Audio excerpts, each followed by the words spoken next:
Previously, Sunraku enters a unique quest to Rabbituza, home of the Vorpal bunnies. His excitement peaks as he becomes the first person to step into the palace, where he is honored to meet Visake, the boss of Vorpal bunnies. Visake praises Sunraku for maintaining hope despite facing the formidable Lycagon, their archenemy.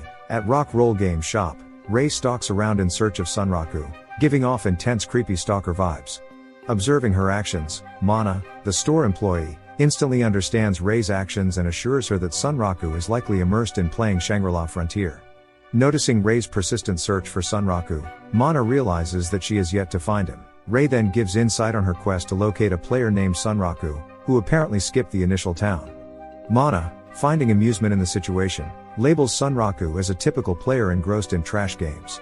Playfully, she advises Rei to confess her feelings, provoking an intense blush on Rei's face, causing her to look like a fully ripened tomato. Meanwhile, back at the otaku's home, Sunraku delves into unique scenarios tailored for new players, stumbling upon the intriguing quest called Tour to Rabbituza. To partake in this adventure, players must vanquish a formidable monster of higher level using Vorpal weapons. Upon successful completion, a Vorpal bunny materializes, guiding them to Rabbituza. The bunny, maintaining an enigmatic silence, demands players to stick closely. Upon reaching Rabbituza, the anticipated encounter with the ravenous snake takes an unexpected turn for Sunraku, leading him to face Visake instead of the foreseen serpent. Recalling the face-off with the boss of the bunnies, Sunraku labels Visake as a Yakuza boss with a bunch of Asian-fied Lola bunnies around him. Impressed by Sunraku's Vorpal soul, Visake invites him. Sunraku, recognizing it as a training quest, gladly accepts, addressing Visake as an Iki. Visake stands up with a stern demeanor, momentarily worrying Sunraku. However, Visake bursts into laughter, expressing his liking for Sunraku and officially making him his underling. As Visake turns to leave with his Lola bunnies, he entrusts Sunraku to the care of Amal, who eagerly commits to putting in hard work. Sunraku, in need of a gaming break, politely declines Amal's offer to tour Rabbituza and expresses a preference for visiting the inn. Before leaving, Visake ensures Sunraku receives a Vorpal Soul Collar, which automatically equips itself. While the collar reduces experience gains, it boosts stat points by 2.5x upon leveling up. Visake casually tells Sunraku that the collar cannot be removed, emphasizing on the necessity for the weak to train hard. Sunraku, feeling frustrated by this added constraint, reflects on his current predicament. Continuing his online search, Sunraku finds no information on Amal and the collar. However, instead of despairing, Sunraku sees this as a total W. Observing the time nearing his appointment, Sunraku swiftly retrieves his Berserk Online Passion, BOP, VR game. Despite being considered a trash fighting game, Sunraku finds himself deeply engrossed as he's trash himself. The dwindling player base, with less than 100 logins per day, has created a tight-knit community where most players recognize each other. Logging in, Sunraku immerses himself in the virtual world of Bop. Sunraku eagerly enters the fighting zone, where he encounters the patient Modor Katsuo, ready for a no-rules battle. To Sunraku's surprise, Katsuo unveils a glitch, transforming his limbs in a peculiar, almost tentacle-like manner. Had he been in an alternate H universe, Katsuo would have easily been a hit star. Acknowledging Katsuo's prowess as a pro gamer, Sunraku engages in the fight, utilizing the quick-draw fist to adeptly counter Katsuo's attacks. The clash of these renowned Bop players attracts a growing audience, impressed by their exceptional skills.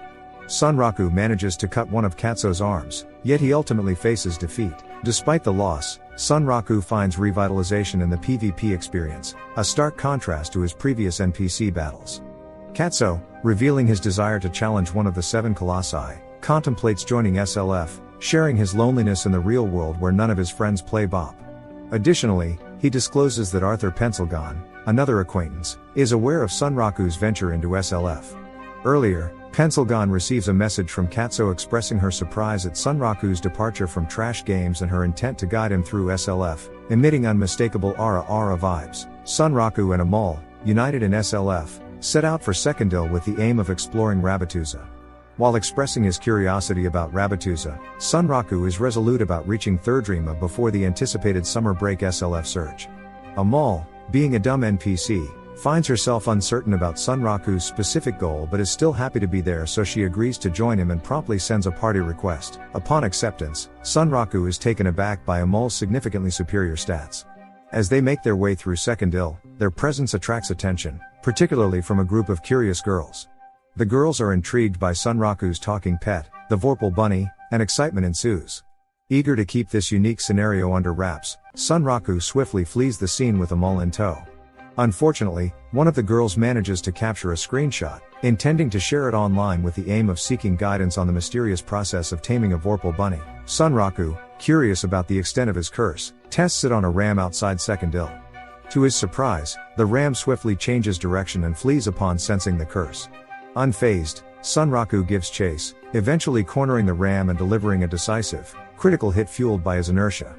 Despite the curse, he feels a sense of accomplishment, proving his ability to hunt lower-level monsters. Driven by a desire for a more formidable challenge, Sunraku heads towards the swampy region, anticipating the Mud Digger area boss. However, upon arrival, there's no sign of the boss. Amol steps in, shedding light on the Mud Digger's emergence, calling it a sudden rocketing from the ground. She stresses the importance of immobilizing the boss during the battle. Hindered by the swamp's unique walking state, Sunraku contemplates facing the formidable enemy within this challenging terrain. Suddenly, breaking the swamp's surface, the Mud Digger makes its frightening entrance, setting the stage for an ugly cat fight. Confronting the Mud Digger, Sunraku senses impending trouble. As the monstrous charge begins, he swiftly triggers slide move, executing a graceful glide to evade the impending attack. Recognizing the development of his skills post-Lycagon, Sunraku resolves to unleash the enhanced abilities at his disposal, preparing for the imminent confrontation that awaits him. As Mud Digger attacks, Sunraku blocks and counterattacks with the repel counter. Now, with both skills on cooldown for 10 seconds, Sunraku wonders how to avoid the next Mud Digger attack. As the ugly monster charges to attack, Amol for the first time does something productive by stepping in with Magic Edge, landing a hit on the monster and knocking it down. Feeling a bit odd relying on a stronger NPC, Sunraku unwillingly decides to seize the opportunity. Due to the crappy mud water, Sunraku curses his slowed movements but soon closes on the monster. Then, with Edge Climb, he sticks his weapons to the monster and climbs to the top. At the peak, Sunraku asks Amol for a big boom. The Mud Digger attempts to devour them, but Sunraku counters with another repel counter. Amol charges her power boost Magic Edge, delivering a more potent hit, knocking down the Mud Digger again. For the first time ever, the NPC turns out to be the real Chad, but unfortunately the fight doesn't end there. All of a sudden, the ground starts shaking, and recalling Amol's warning about the Mud Digger's ground rocketing move, Sunraku acts fast. Sensing an instant kill attack, he throws Amol away as the cuteness of Amol should live on. The Mud Digger emerges under Sunraku, tossing him into the air like a pit bull waiting to make a pancake out of a baby. The Mud Digger being a peculiar creature with the head of a shark and catfish whiskers. As its HP diminishes, the Mud Digger executes a special move, delving into the ground to immobilize players with vibrations. Subsequently, it propels a player into the air, causing potentially fatal fall damage. Its distinctive trait lies in targeting a single player relentlessly, earning it the moniker Solo Killer. Facing the imminent threat of fall damage, Sunraku expresses frustration with the boss design, contemplating his impending demise. In the midst of his fall, uncertain about his options, Amol intervenes, employing teleport magic just in time. Suddenly positioned above the Mud Digger, they unleash a powerful move known as Meteor Fall, harnessing Sunraku's downward energy. Descending onto the Mud Digger with a headbutt, Sunraku defeats the monster. After all, who could survive a mean head game? Moving forward, Sunraku heals using medical herbs and reflects on Amol's unexpected strength, realizing she carried him through the battle. With Third Rima approaching, Sunraku considers how to avoid drawing attention to Amol. Amol unveils a mysterious Vorpal bracelet, urging Sunraku to keep it a secret. Using Metamorphose, she transforms into a human. Now for side quests, Sunraku can just do Amol. Sunraku, taken aback, jokes about the game turning into a harem with another bunny girl. Amol reassures him, explaining the transformation's temporary nature and her plan to only use it closer to the town. Upon reaching Third Rima, the guards halt Sunraku and Amol at the gate, suspicious of Sunraku's nakedness and threatened by his rock-hard abs. Amol steps in, weaving a tale of Sunraku's sorrowful past about how he's a super warrior, destined to confront his past life rival, Lycagon. Cursed and unable to escape this fate, he embarks on a journey to lift the curse. The guards interrupt, acknowledging the unusual sight but ultimately allowing them to pass. As they proceed, Sunraku senses the curious gazes but doesn't feel judged as a weirdo. Suddenly, a girl named Animalia recognizes him, stopping him in his tracks. Several hours earlier at Second Ill, the two girls upload a screenshot of Sunraku and Amol onto the forums, expressing their desire for a talking bunny pet. Most players find Sunraku odd for being naked, but the talking animal grabs their attention. Speculation arises about cheats, with one player recalling a clan leader facing Seagworm the Sky Ruler, who could talk. The discussion shifts to Sunraku's body tattoo, recognized as a curse, proof of acknowledgement by the Night Emperor, Lycagon. Orsalot, a player-killer clan leader, threatens to spawn-kill Sunraku until he shares his encounter with Lycagon. Concerns arise about Sunraku's safety, with warnings of potential item loss for aggressive players. Siger 100 offers protection and asks Sunraku to contact her clan. Animalia seeks information on taming a Vorpal bunny, aware Sunraku encountered a talking bunny.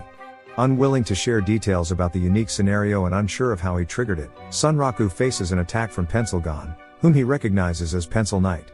Pencilgon reveals her SLF identity as Arthur Pencilgon, showcasing her level 99 status and player kill icon. Sunraku recognizes Arthur Pencilgon as a friend from the trash game Unite Rounds, infamous as post-apocalyptic looting simulator. The game aimed to simulate a kingdom on the brink of collapse, where players, taking on night roles, defended against monsters.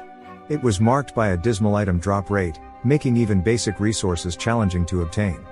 The beginner quest gather medicinal herbs demanded 12 hours of tedious field searching, leading many players to resort to stealing from others. In this harsh environment, Pencil Knight emerged, seizing control of the kingdom. Sunraku and Katsu Tataki decided to challenge Pencil Knight, forming a rebel army. Sneaking into her inner chambers, they confronted her in a bid to overthrow her reign. Sunraku confides in Amol about his history with Pencilgon, recounting their draw and Unite rounds where both perished. Despite this, a significant level gap favors Pencilgon and SLF. Pencilgon, attacking Sunraku, reveals she took a penalty to come from Fiftisha expressly to kill him. Animalia recognizes Pencilgon as the second in command of Ashura Kai, the giant killer clan. Pencilgon explains her nickname, earned by ambushing and killing high-level players. Sunraku taunts her about being the giant who ended up killing herself. Amidst their exchange, Pencilgon discloses her mission that Ashura Kai demands information about the unique scenario from Sunraku, or he will become their target. Sunraku realizes Pencilgon is obstructing his entry to the city to make movement difficult for a player killer. Confirming this, Pencilgon asserts he won't make it to the gate. Meanwhile, Amol is at her transformation's limits, barely holding on. Animalia, eager to ask Sunraku about the bunny, refrains due to the ongoing fight. She decides to approach Amol, triggering her transformation back into a bunny, exciting Animalia. Sunraku calls Amol, rushing toward the gate. Animalia requests a screenshot with the bunny, but Sunraku postpones the decision, promising to consider it if they survive. Pencilgon pursues Sunraku, but Animalia intervenes, prioritizing protection for the bunny over Sunraku. Approaching the gate, Sunraku is confronted by more Uggos belonging to the Ashura Kai members. Unhappy about targeting a low-level player, they reluctantly follow orders and attack Sunraku. Pencilgon, content to face Animalia, engages in the fight. Animalia casts multiple debuffs, but Pencilgon skillfully reflects them back. On low HP, Animalia questions how Pencilgon managed to reflect her curses. Pencilgon reveals her strategy, having encountered a persistent player-killer shaman. Recognizing the potency of curses, she started carrying a karmic straw doll, a consumable item that returns all curses to the caster.